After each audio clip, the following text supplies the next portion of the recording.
Hello, now is the fun part. Now we will integrate our Gemini AI into a Node.js application. If you remember, this is a place where we created our API key, that is aistudio.google.com. Here you can find this API quick start guide where you can install the packages based on your programming language. Since we are using Node.js, we have to install this package, which I will just copy and I will go back and install here. As you can see, I have already installed it. So that package step is done.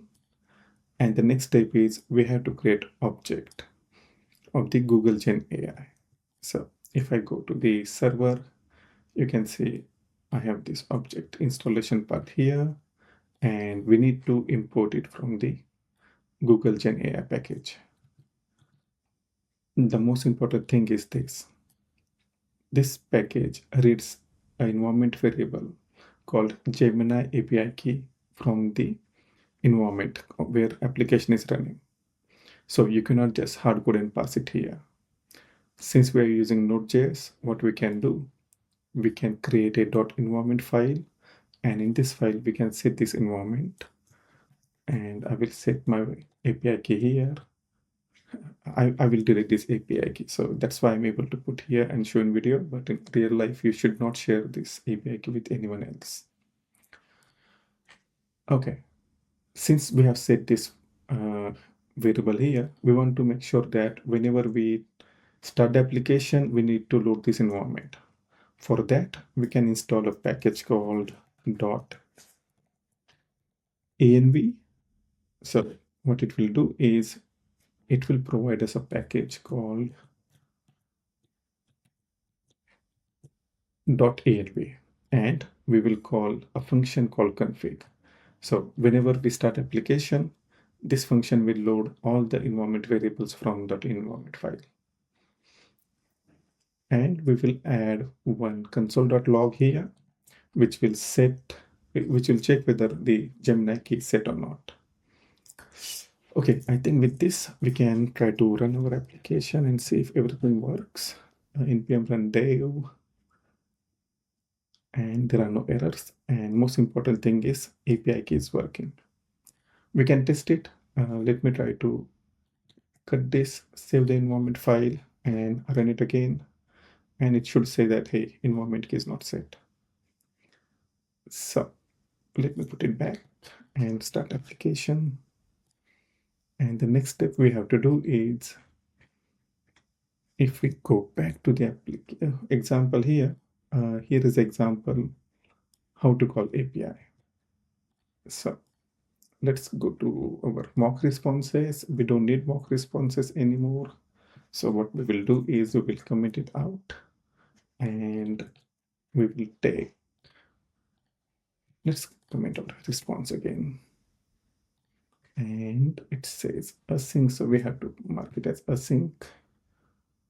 And here, let me hardcode. Remove that hard-coded message, and we have to put message from our request body. If you remember, we were calling the API using an object with a key as a message. So we want to pass this message into this content.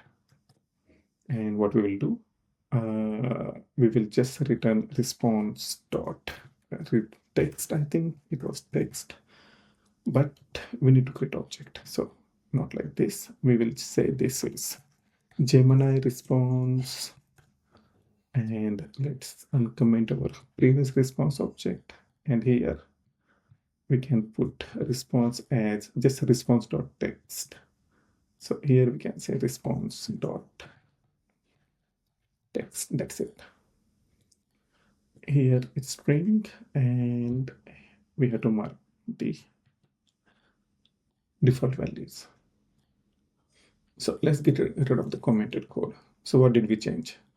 We have added this generate content, and we are passing the result to the, okay, this is also nice, to the response. So now let's start the application again. Key set. Okay.